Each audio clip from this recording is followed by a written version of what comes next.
Welcome back to Lucore Automotive Services. Today I'm working on something completely different. And it's not a Ford van with a 7.3 diesel.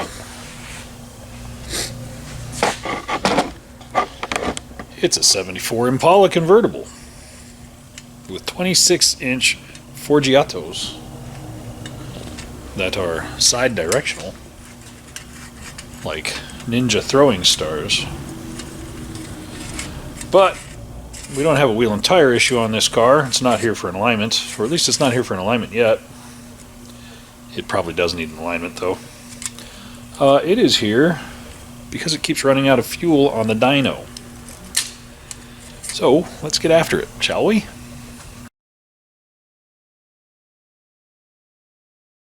Well, one of the problems we're having with this car is the fuel pickup is 7.5 inches long and the depth of the tank is 9 inches long.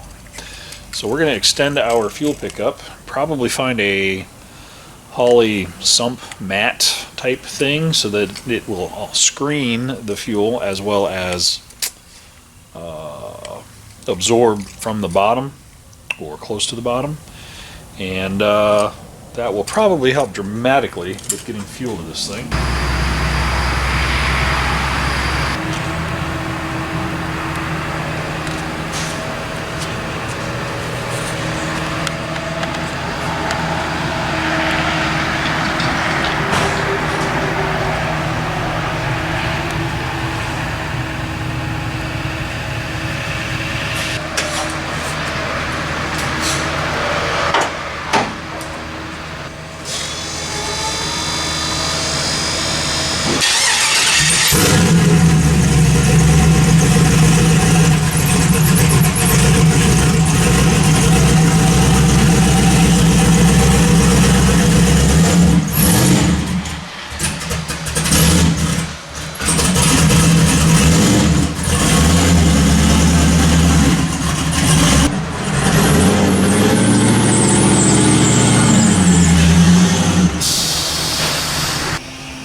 Alright, so we got the tank out and we are getting ready to put a different pickup in it. I was going to do something really fancy and then I figured out a way to do it really easily actually. We're also changing the fuel pump out and we're waiting on some bits for that. But I'm going to work on this sending unit so that it will pick up from the bottom of the tank and be pre-filtered. I'll show you what I'm going to do. So the sending unit, I actually put an extension on before, but we wanted to use some HydroMat to pre-filter and it doesn't fit the piece. So I used my handy dandy bender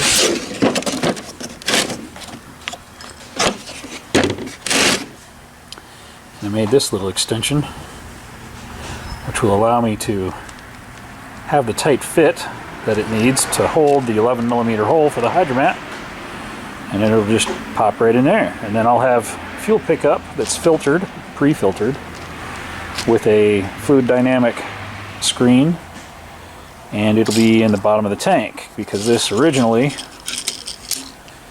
was a couple inches off the bottom of the tank. So that's what I'm going to do after I throw my stuff on the floor. So as you can see, we have the fuel tank back in this car. We're really happy with the Holley fuel sump, or the sock that we put on it. It's a pre-filter, 15 micron, which is exactly what we need so that we don't need to run an extra filter before our pump.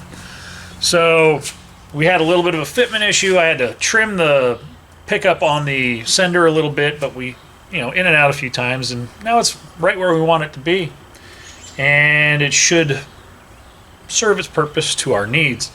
So then, moving on to our next problem was our fuel pump. This had a 360 liter per hour inline fuel pump in it, and this car was running out of fuel at 850 horsepower, and we want more than that. So we picked up a Holley 1600, which is a dual pump, which is kind of a neat little guy. I'll show it to you here in just a second. So the Holley 1600 is a dual 200 gallon per hour pump. So you've got two pumps, each pumps 200 gallons per hour, as opposed to our previous single 360 liter per hour unit. And what this is it's actually two separate pumps. So you have your main pump with your red and black wire, and then you have your secondary pump with your white wires, which one is blackish. Looks purple to me right now, but it's probably black. And then the other one's red and white. And those are your power and ground for your second pump.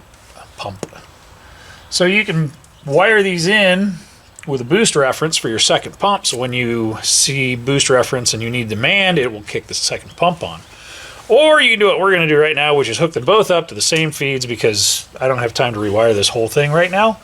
So we're going to run them both hot all the time. Hopefully it won't create a heat issue with the fuel. If it does, we will rewire it. But for right now, we're going to hook it up to get it running and moving, and that way we can get it on the dyno and see if we're running out of fuel in any other ways. Because now my concern is our pickup actually going to have to be a larger feed line or suction line? So that'll be the next question we answer on this project. But we're going to move along and get this thing down off of here. I'm going to hook up these last two wires. And then this thing's going to be moving down the line, I think. Although I may need to do some exhaust work because the exhaust just kind of dumps behind the firewall. Let's get this thing done. All right, so I'm wired in. I have a very heavy power feed, which is my Keon power feed. I am feeding both pumps at the same time with this. Down the line, we may go to a boost reference for the secondary pump, but right now we're just trying to get this thing up and running so we can get it tuned and get it back to the owner so he can keep moving forward with the project. I do have individual grounds. Each are, I mean, they're separate, but they're the same lug. I did clean the frame off. Holley recommends 12 gauge wire, and I have more than that supplying both on the feed, and then we're just going to run both all the time because that's easy and it works. And that's the first way they show it in the directions. The second way is boost reference, which you'll run one pump as your main, and then when you hit boost and demand is created, it'll kick on the secondary one. Right now we're not going to overcomplicate the system. We're just going to see if this thing will fire up and run. So let's do that.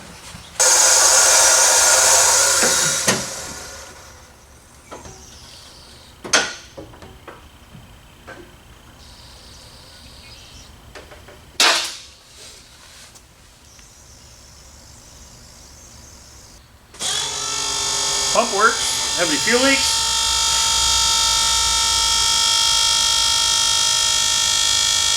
Nope, no fuel leaks. Oh, it weighs 1,000 pounds. Showing fuel pressure.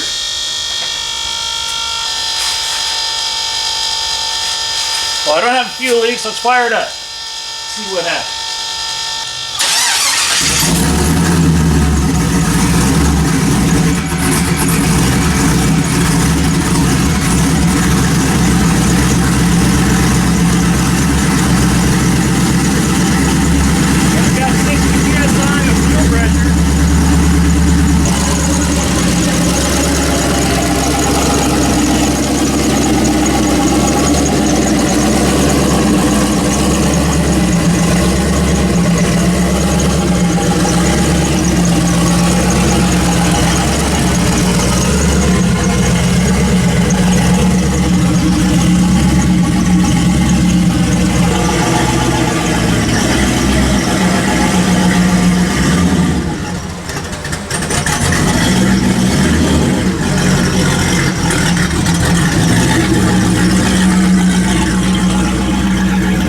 Well, folks, there you go. That's where she sits at the moment. 1974 Chevy Caprice convertible, LS swap, big single turbo. Mean machine. Something you definitely wouldn't expect to be hiding nearly as much power as that thing does. But that's where that thing will sit for right now. We have to finish off the last little bits of getting the dyno set up, which is our external lift here. You're going to be able to basically, there'll be ramps to be able to drive on the external lift here. And then that takes you up in the air and then drives you onto the dyno that's inside the building. So we got to get that all finished off, and then this thing will actually be one of the first vehicles, if not the first vehicle, on that dyno to get the last little bits of the tune finished off on this thing, because where it was before with the tuner who was working on it, they were just running out of fuel pump, so that's why this whole process has worked out. So should have plenty of injector, just running out of fuel pump. Now we shouldn't have any problem running out of fuel pump. That twin pump setup has got more than enough capability to handle whatever this thing's going to push out of it. So dyno should be up and running here in the next week or so. We've been trying to kind of take our time, and it's super busy season here in the shop, so it's been a little bit tricky trying to get time dedicated to getting everything done correctly on this thing. But it is 97% of the way done. We just got to pour some concrete footers and then get everything else done on that side of things. So on the merchandising, shirts, t-shirts, hoodies, that kind of thing, that side of the world is pretty well caught up at this point in time. I should be shipping out the last of the orders that I already have in today. So those should be going out on Thursday. Thank you very much for everybody who has ordered product from us. We really, really appreciate it. I totally foobarred some of that stuff, and I will 100% own the fact that that was all my problem. This is a new experience for me trying to get into merchandising side of things and trying to balance all of the other stuff that I do as far as project management and white glove service and all that other stuff that I do. It's just a little bit beyond what I initially planned I was going to have to deal with. So I do apologize that this has taken so long and that we've had some snafus along the way. I think I've got most of that stuff sorted out. So thanks for watching, guys. We really appreciate it. We'll see you on the next one. Again, the dyno will be up and running here very shortly. We'll get that going. At this point in time, it's not something that's going to be open to the public. We've had a lot of people asking about it, and it's not something we're really intending to do. It's really a tool for us to be able to work on projects and builds that we do. I don't know if you've noticed it in our backyard, but we got a lot of toys around here. And it's important that we can finish off all of this stuff and get it shipped out for our customers working properly, and that's just a tool for us to be able to use. It will be something that at some point in time in the near future we will be able to let people rent dyno time, so that you would come in and do your own tuning as far as on an EFI setup or something along those lines, but it's not something we want to be responsible with, because if you blow it up, it's your problem. And I don't want to talk about the fact that I'm not even talking about it. That's what. So thanks for being here, guys. We appreciate it. If you're interested in merch, we've got a couple of things that are available. We've got zip-up hoodies. We'll have the puller hoodies that are on the website as well as now. The original Church of Bad Decisions founding member shirts, which are good for another just short of a month. 3 more weeks left of those. And the I Support Bad Decisions shirts, which are with the 1979 AMC Spirit AMX. We're going to be using your money and turning it into a Hellcat powered AMX. So if you're interested, LucoreAuto.myshopify.com. Thanks for being here, guys. We appreciate it. Another beautiful day here in Ohio. Lots more work to do. We'll see you on the next one. Take care.